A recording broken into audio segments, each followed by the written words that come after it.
প্রথমত যারা আমাকে এত ভালোবাসা দিয়েছেন, এত আদর মমতা দিয়েছেন, যে আজকের আমার এই দিনটাকে স্মরণ রেখেছেন, আমাকে খুব ভালোবাসা দিয়ে ভরাই দিয়েছেন, যেটা আমার আপন মানুষদের কাছে পাওয়ার কথা ছিল। এক হিসেবে আপনারা আমার আপন, যে আজকে আমার এই বিশেষ দিনে, আমার এই জন্মদিনে আমাকে উইশ করেছেন। সবাইকে মন থেকে অনেক অনেক ধন্যবাদ। আচ্ছা, আপনারা সবাই বলেন আমার মুখে অনেক হাসি, অনেক পিক, হয়তো সারাদিনে অনেক পিক ছাড়া হয়, হয়তো এই পিকের মধ্যে অনেক কিছু লুকানো আছে।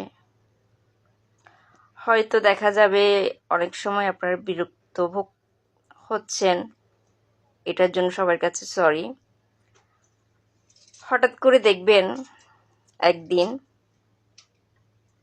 সমাপ্তি হয়ে গেছে ফেসবুকের আমার আইডি। তখন আপনারা বলবেন যে একটা পাগল ছিল, উন্মাদ, রাম ছাগল, যার যেটা মনে আসে সেটা বলবে, যে আজকে এই পাগলটারা তো ফেসবুকে দেখতেছি না, নন স্টপ ফেসবুকে অ্যাক্টিভ থাকে, আজকে নাই কেন। তখন হয়তো দেখবেন সবার থেকে সমার্থী বিদায় নিলাম।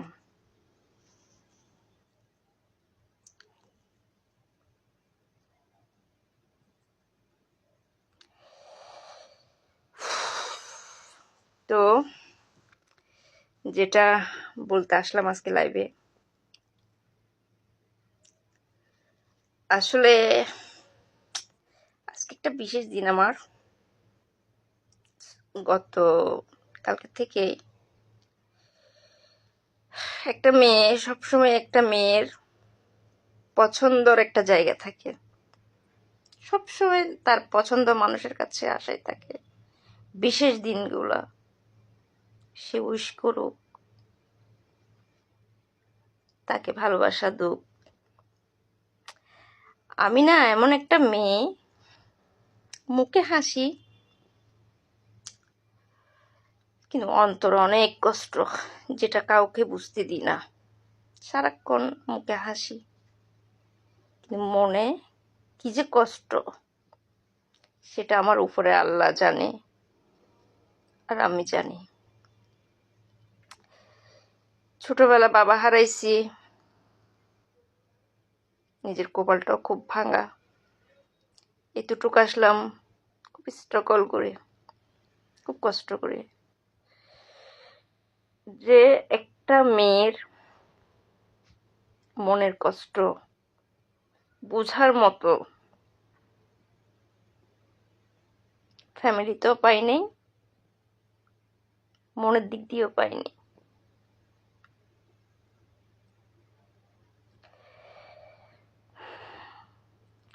যাই হোক, কালকের থেকে এ পর্যন্ত আশায় ছিলাম কারো যে একটা বার হলো উইশ করবে, অভিনন্দন জানাবে। আমি তো ভুলেই গেছি আমার জন্য কোনো বিশেষ দিন নাই। ঈদ বলো, ভালোবাসার দিবস বলো, পয়লা বৈশাখ বলো, কোনো একটা বিশেষ দিন আমার জন্য আসে নাই, কোনো বছরেই না। ফাটা কপাল দুনিয়াতে আসলাম। সবাই সবাবেরাতে তার পাপের জন্য আল্লাহর কাছে নামাজ পড়ে দোয়া করে যে আল্লাহ আমার পাপগুলো মুছে দাও। এই তো আর কয়দিন, 3-4 দিন, আমি আল্লাহকে বলবো আমার পাপ মোছার দরকার নাই। আমি পাপ মোছার জন্য আল্লাহকে যতটুকু পাপ করছে আল্লাহ করাইছে, আল্লাহকে এই এই বছরটাতে আমি আল্লাহর কাছে শুধু একটাই জিনিস চাইবো, আল্লাহ আমার মনের মধ্যে যাদের মনের জন্য, যাদের জন্য কাঁদে, আল্লাহ তাদের জন্য আমার মনে একটা কঠোর একটা দেওয়াল তুমি তৈরি করে দাও। তোমার কাছে আমি ঋণী থাকবো। আর খুব তাড়াতাড়ি যেন আল্লাহ তোমার কাছে আমাকে ডাকি নিয়ে যাও, এটাই বলবো। কারণ প্রতিবার শবে বরাতে রাতে তো নামাজ পড়ে আল্লাহর কাছে গুনাহ মাপ চাই, কিন্তু না, এবারকার শুধু আল্লাহর কাছে বলবো, ফাটা কপাল তো দিচ্ছ, এবার কারোর জন্য ঘৃণা সৃষ্টি করো আমার মনের মধ্যে। আর আমার লাইফটা যদি এতটুকুই সমাপ্ত হয়, এতটুকুই যদি আমার কিছু হয়, কিছু মানুষের হাত থাকবে যারা আমাকে বাধ্য করবে আমার লাইফটাকে সমাপ্তি করার জন্য। ওরা আমাকে বাঁচতে দিবে না, এটাই বলে যাব। আমি যদি এই দুনিয়া থেকে চলেও যাই, এই কয়েকটা মানুষের জন্যই আমি যাওয়া হবে আমার এই পৃথিবীতে। তারা আমাকে বাঁচতে দিবে না, তারা আমার লাইফে আসছে আমাকে তিল তিল মারার জন্য। এত রাতে আসতাম না, খুব কষ্ট লাগতেছে। কালকের থেকে এ পর্যন্ত অনেক ওয়েট করছি। আমার ফ্যামিলি মেম্বার বলো, ভালোবাসার মানুষ বলো, এই জীবনে অনেকজনের জন্য অনেক কিছু করছি, বিনিময়ে জিরো পাইছি। জিরো ছাড়া আমার লাইফে আর কিছুই না। ছোট থেকে বড় হয়েছিল যদি এতটুকুই আমি স্ট্রাগল করে আসছি, জিরো ছাড়া আমার লাইফে আর কিছুই নেই।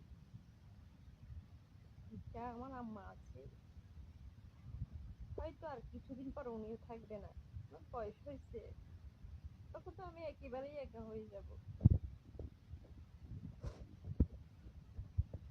তার কিছু বলার নাই কারো কাছে। কারোর সাথে যদি বেয়াদবি করে থাকি, কখনো মন থেকে ক্ষমা করে দিবেন আমাকে। হয়তো একটা ছোট বোন মনে করে একজন আপনাদের ভালোবাসার মানুষ হিসেবে ক্ষমা করে দিবেন কখনো কারোর সাথে ভুল করে থাকলে। আর যদি কখনো ফেসবুকে না আসি, অ্যাক্টিভ যদি না থাকি, তাহলে মনে করবেন যে অতি দুঃখে, অতি কষ্টে ভালোবাসার মানুষগুলোর থেকে আঘাত পেতে পেতে একটুটুকি সমাপ্তি হয়ে গেছি। ভালোবাসা জিনিসটা কারোর থেকে পাইনি কখনো, অবহেলা ছাড়া। সবাই স্বার্থ ব্যবহার করার জন্য, স্বার্থ শেষ জেলা চিনে না। তা আমি ছাড়বো না, আমি তো যাবো পৃথিবীর থেকে, কাউকে ছাড়বো না। তো ঠিক আছে, সবাই ভালো থাকবেন, আল্লাহ হাফেজ।